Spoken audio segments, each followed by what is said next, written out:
Welcome to Happy Talks with Dr. Alice and Donovan. Dr. Alice Fong is a holistic naturopathic doctor and founder of Amor de Soi Wellness. And Donovan Jensen is a software engineer and founder of HowToHappy.com. Together, they're out to cause more happiness in the world. Hello, everyone. Welcome to Happy Talks. My name is Dr. Alice, and this is my awesome co-host, Donovan. And today we are talking about problem solving. It's kind of an important factor to get through life to some extent. So, Donovan, what are your initial thoughts when it comes to problem solving?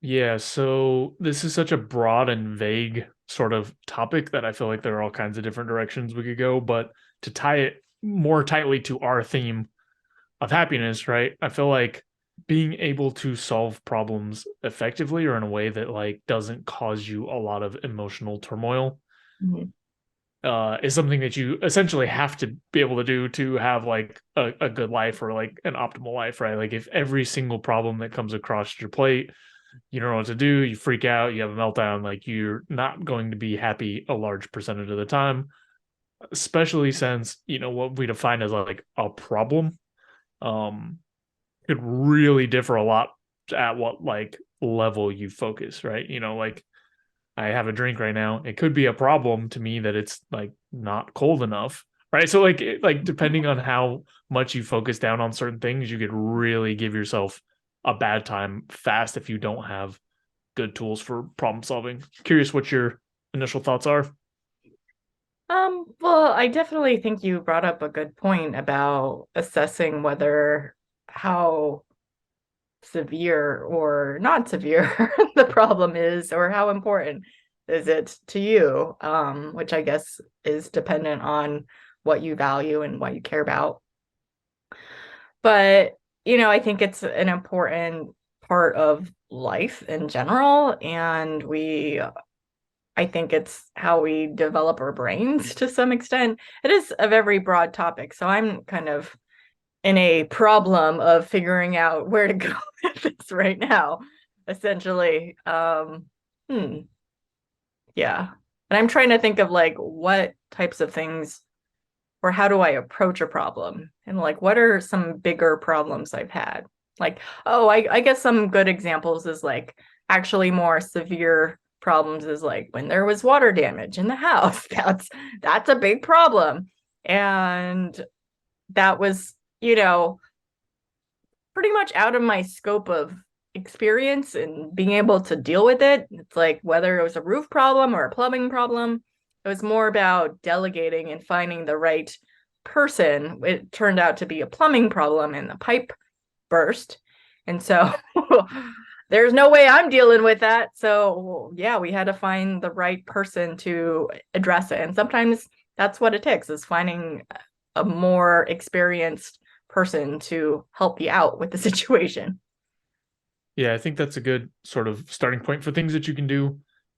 Because you know, every problem is going to be different in most of the time, but you can sort of use a process or like sets of guidelines to sort of like start working through the problem. And when I think about somebody who's like not a good problem solver, right? Like they like the negative case of this or whatever. It's typically you think of somebody, or like I've been this way myself in the past, where like a problem comes up and you just sort of like shut down, or you like don't you like refuse to do anything, or just like, oh, somebody needs to fix this for me.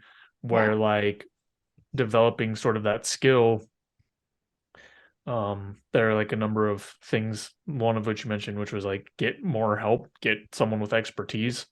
I'd be curious if there are other sort of like tools or strategies that you think of, like when any problem comes up, right? Like at any generic level that you use to sort of like start working through the problem. Like how do us like, you know, part of what you were saying is like how serious it is, maybe how you assess it, maybe how you like make sure you're making progress towards it. But like any of those tools that you think of or go to, I'd be curious about. So yeah, I think it's like initially assess, you know, is this a problem that I actually am capable of solving myself, or is it someone I have to like refer out to help me? But if it is within like the scope of my abilities, I'm trying to kind of think of what might be a problem within my own abilities. Oh, okay. Like when I was trying to, I feel like we use this example a lot, but it is a generic example of just trying to lose weight. That could be considered a problem. And that's within my control, essentially, of what I eat or what activities I take on. And so it's kind of like creating, it's not sufficient enough to be like, oh, well, I'm just going to eat healthier and exercise more. That's not like, that's a vague plan, but that's not very specific. So I think dialing into the specifics, like I'm going to work out 4 times a week and I'm going to stick to a certain like carbohydrate limit or calorie limit, or I'm going to increase my protein intake to X grams a day kind of a thing. So something more specific can kind of help us dial in with where we're going with this problem. Yeah, that kind of resonates with me in terms of like one of the tools that I think of is like when I have a problem, if I don't know the solution offhand, probably one of the first things I do is try to start thinking about how do I make, or I guess like what are my options and how do I make them practical, right? Because like a lot of times it's kind of like you said, like, oh, I want to lose weight, but like I need to like do something with my diet or something, like when it's vague in area like that, it's hard to make any real progress or measure your progress. So for me, the first thing is to first just like brainstorm potential options, right? And sometimes the solution is more straightforward than other times. Like, for example, like housing problems, like there's a pretty well like established solution to that kind of problem, which is like if you don't have the expertise yourself, you go and hire someone and then they're able to solve it. So like that's another thing that I do as I'm trying to figure out the options is like very, very few problems are 100% rare, unique, different, special. So oftentimes there are other cases you can kind of look at to like, like you were saying with like sort of the diet stuff, like what are other people doing? Like what are other ways that this problem has been solved for other people? Yeah. Then occasionally problems come up that it's really hard to do that kind of research or like it's just hard to find some of those pieces. And in those cases, I try to think more around like, what can I make progress against? Because sometimes it may not solve the problem immediately. Like, for example, like if it's like, I haven't felt motivated to work on a project in 2 years. Like, okay, well, the solution to that may not be at hand. And the way that other people have solved it, right? I'm sure the way people have solved it being unmotivated is like extremely broad and diverse. But you can get sort of like a starting point and start making some ground by seeing like, well, what have people tried in that realm? Like, okay, maybe I will try going to like this seminar or try organizing my stuff this way or whatever else. But I think, people who are like not good problem solvers, the thing that they run into is they sort of go like, oh, I don't know for sure which of these is going to solve the problem. I'm just going to give up. Yeah. Yeah. I think it's being willing to try different approaches until you find the thing that works. Because it's like what you read on the internet or Google to solve your problem might not be a sufficient enough plan. Like, for example, I got a flat tire probably at some point. Actually, I got 2 flat tires last year and had to change it myself. And, usually something like that, it's like, okay, go to YouTube, even though I've done it before, it's been several years. So I was like, okay, I'm just gonna YouTube reference how to do this again. But I got stuck at a problem with like I couldn't get the freaking lug nuts off because they were so screwed on so tight by whoever like changed my tires the last time, or when I got new tires the last time, however many years ago that was. So I was just stuck at that like step of like not even being able, like I jacked up my car, I can't get the tire off for the life of me. And so it was just like, okay, well, that doesn't stop me from continuing to, maybe I'm going to have to find someone stronger than me, or I had to like continue to scour Google and YouTube to figure out like, what do people do in this problem? Now it's a different problem of the other problem. And so I found the solution of, usually if you can find a long metal pipe, which I didn't have, so I had to go to Lowe's, grab a really long pipe, gives you more leverage, so you can get more leverage. And that worked, did the trick. And I felt so proud of myself, even though I don't know if I would have figured it out without YouTube. It felt good to be able to, consult my resources to get to the solution. And it's not always straightforward as like the first solution you come across. Yeah, as you were talking about that, I had sort of a question or a connection pop up in my mind, which is like, part of solving problems is this logical piece in terms of like what do you actually have to do to solve the problem? Right. And I feel like there's also, from what I've experienced or seen in other people, like an emotional piece of how do you manage like the emotional difficulty of working through a problem, right? Yeah. Because I could see a situation where someone else would have gotten as far as you to the point where they're trying to get the lug nuts off and they can't and they don't have the strength.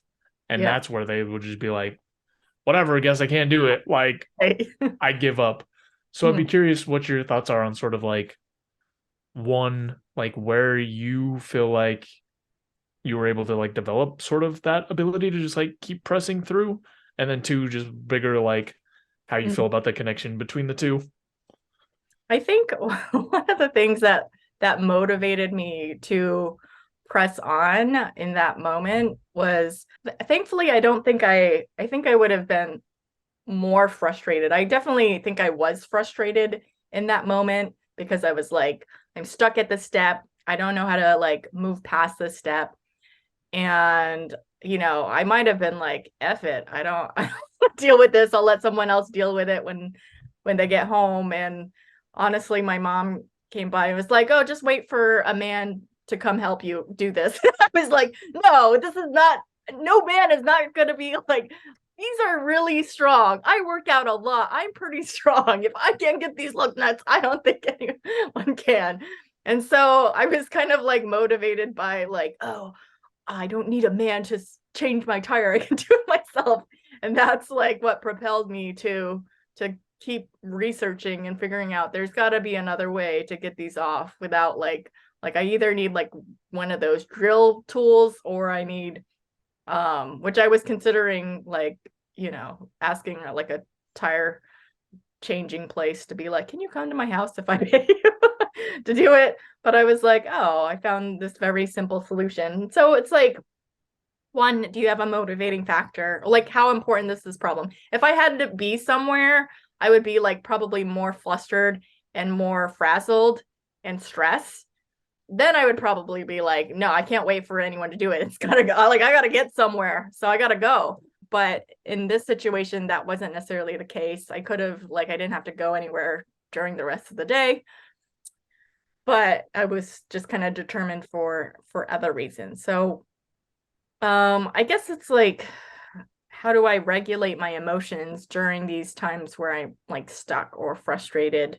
And I guess it's kind of like breathe, but also think like, okay, this isn't like an impossible situation, but it's just like I haven't found the right solution yet. And so I'm just going to keep looking. So that kind of kept me grounded enough to continue to try. Yeah, I think that makes sense. Like there's sort of a piece around it's just like general emotion regulation, right? Like not getting so locked in on either anxiety or stress or whatever it is that you end up not being able to think straight.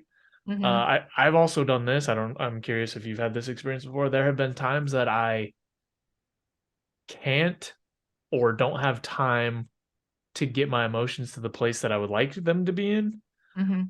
And I try to make my decision with the understanding that I'm feeling X, like whatever kind of thing, right? Like, okay, I'm really frustrated right now. I got to think of solutions right now because I don't have time to like calm down.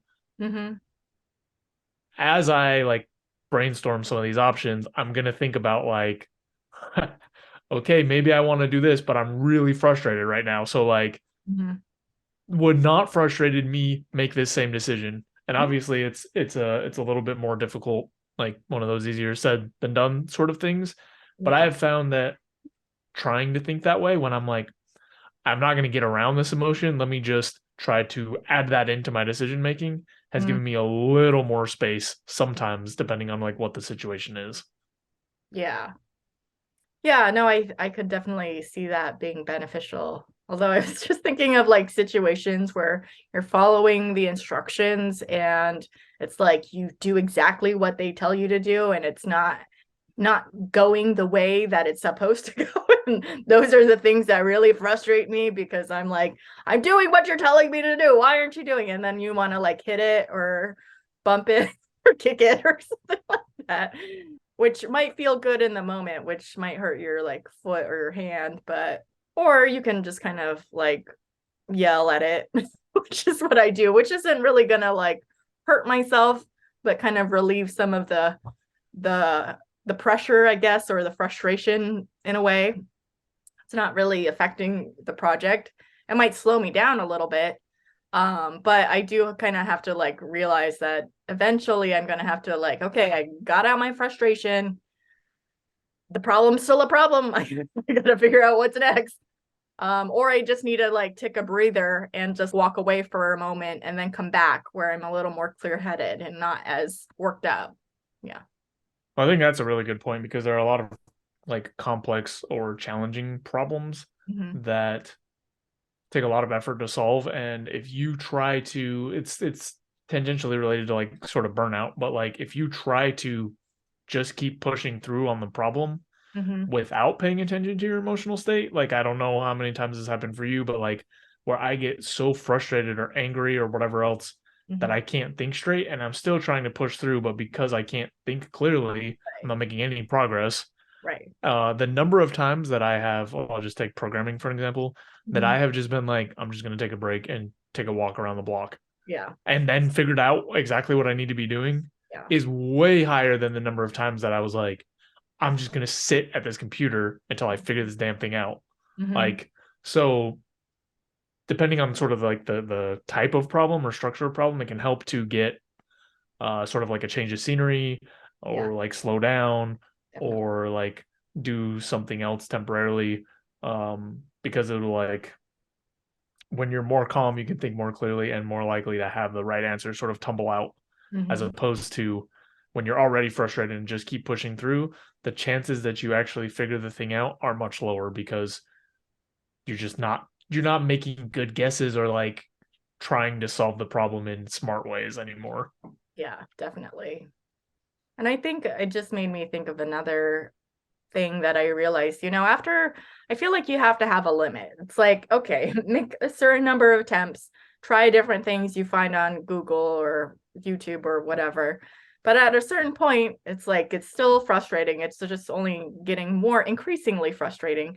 What I've learned over the years is just to realize like at a certain point, just ask for help, whatever that might be. I think I was a little more resistant to doing that in the past, maybe in my early 20s, because of like, oh, well, maybe because I'm feeling ashamed that I can't figure it out myself, or that I have too much pride. I should have figured this out already by myself. And I feel like, yeah, there's no shame in asking for help, even if it seems like something that should be simple and easily fixed. If I'm getting to the point where I'm so worked up and just like defeated and frustrated and angry or sad or whatever, then it's like, yeah, I'm just gonna like invite others, because it's like the more brains you have to help figure out the solution, like an escape room. It's like try to do an escape room by yourself. Good luck. I mean, I'm sure it's possible for some people who are really experienced with that, but it's like the more brains you add to the problem, the more like different perspectives you get, and the more likely it increases the odds of the problem getting solved when you add more brains to the equation, usually. Yeah, and especially if, like we talked about earlier, you get an expert involved, right? Like when it's someone who has experience with the kind of problem you're dealing with, more often than not, that's going to be way more efficient than you just trying to hammer away at it. And I have experienced sort of the same thing you mentioned, where like I feel like I need to figure stuff out myself or do things from an independent perspective, but it's not wise from an efficiency perspective. Yeah. Like If it's a skill I want to build or something that I want to learn, then I get more mileage out of like Yeah. trying to sort of like work through things myself. Mhm. But I often have to stop myself when there's things that I don't want to learn or don't care about. Like when it comes to my car, like something that's relatively simple, like changing the oil. Mhm.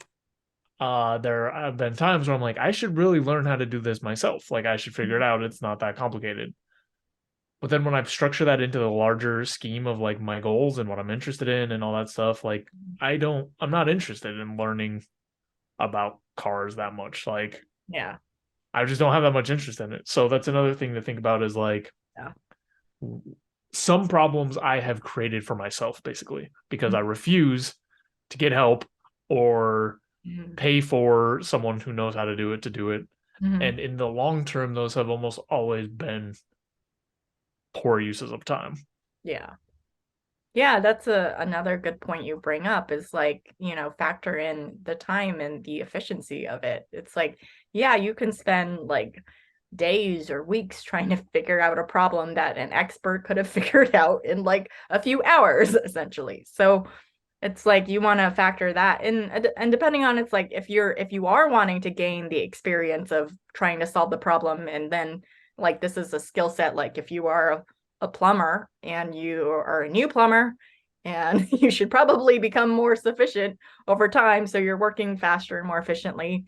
But if that's like not your passion or not your career, then it's like you don't have to learn to become a plumber because people spend years to become plumbers essentially. So I think that's important to factor in. And that's something I've learned over time too, that it's like, yeah, there are so many things that I always used to feel like I needed to be an expert in everything. Like for my business with marketing, it's like, oh, I got to become a marketing expert on top of being a doctor, and I got to like figure out all these other things. And it's like, oh man, sometimes it's just easier and more effective to outsource, and it's like, and I don't even enjoy that part of it. So it's like, why am I like forcing myself to do this when I don't necessarily have to do it myself, essentially. Yeah, and you can never scale up that way, right? Like you can Yeah. never you're gonna hit limit if you're trying to learn everything and be a jack of all trades at everything. Hmm. You're not gonna be good at anything Right. specific, and also like I run into Hmm. it or like have heard of it with like people who own like a couple properties Hmm. and they're not like in construction or anything, but they want to fix everything themselves.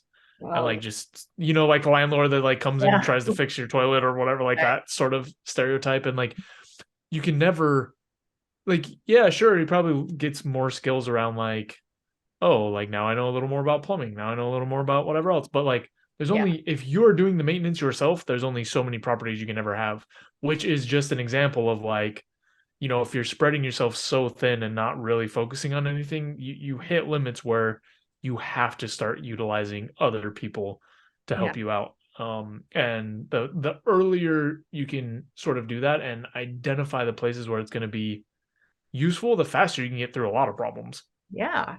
Yeah. And then you can move on to bigger problems or other problems, or play a bigger game of life, essentially, when like the more efficient you become at getting through problems, whether you utilize help or not. It's really going to be a valuable skill set, essentially. Here's another topic that I kind of want to open up a little bit, but I feel like as I've gotten more confident and more adept at navigating problems, Hmm. my happiness has increased Definitely. because I feel way more comfortable navigating life in general. Like, there's Hmm. far fewer times that I'm feeling overwhelmed and just like, oh, I'm not going to be able to figure this out or get this done. And far more times where it's like, oh, here's this novel thing. Um, Let me just figure out how to get it done and get it out of the way. Hmm. So, having that power for like both things that I want to take on and solve and figure out, and things that life just throws at me and I have to figure out, Right. having that skill set makes me feel more and more comfortable and spend less and less time just like, oh, I'm never gonna be able to figure this out. Like this is terrible.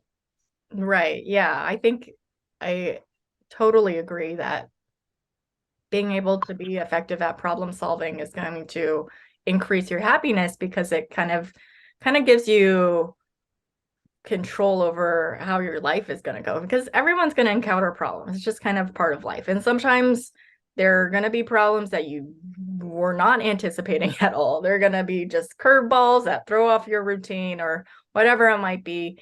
And it's like your ability or capability to bounce back from that, or getting through that problem, whatever that might be, will help you feel like, powerful in the face of all the problems and issues that you have to deal with, versus like, if you're constantly encountering problems and you're just like, oh, just like life is just crappy all the time. It's like you tend to like play the victim of like, you're at the effect of life essentially. It's like, well, my life just sucks, and then you're not being proactive of like working through it so you can get to the positive outcome. Yeah, like at some point everyone's life sucks, and that's kind of part of life. And it's like, what do you do to move past that, to get to the other side? And that can be really rewarding and happiness invoking.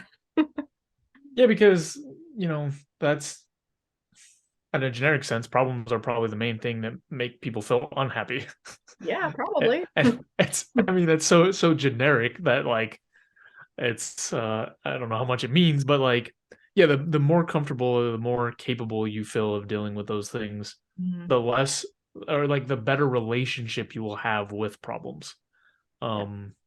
I know that as my confidence has grown and as I've been able to solve things myself with help or without, but like, from my sort of actions solving problems, Mhm. the less impactful that new problems are when they show up. So Mhm. I spend less time with just like a negative relationship in terms of like fretting about it and freaking out about it and whatever else, and more time on just the practical pieces that get it out of the way so that I can move on to things that I want to focus more on. Yeah, definitely. All right, well, I think we covered this topic pretty well. Was there any final thoughts you had to share? Nothing too much. Just, if you can figure out some strategies, because, every problem is different. There's so much variation, but like some high level things to start breaking that down into places you can take action, that's going to help. And most people, I mean, can solve some subset of problems. It's Mhm. just other problems come up and then they don't have even those high level strategies. So if you can use sort of the things that work for you to solve other problems on problems that are more foreign, that can help you make some progress on them anyway, even if the path to solving them is much further than stuff you're familiar with. Yeah, definitely. All right, well, that's it for today. Thank you, everyone, for tuning in this week. We appreciate you. And if you appreciate us, be sure to like, comment, subscribe, and help spread the happiness in the world. We'll see you next time. Thanks for watching. If you enjoyed the video, please take a second to subscribe, as it really helps out a lot. If you're looking for more content, there's all sorts of information over at howtohappy.com. And if you want something a little bit more condensed and concise, I've also written the book Mindscaping, which is essentially a framework for optimizing happiness. So we'll have the link there as well. And that's all I've got. Thanks again. I'll see you next time.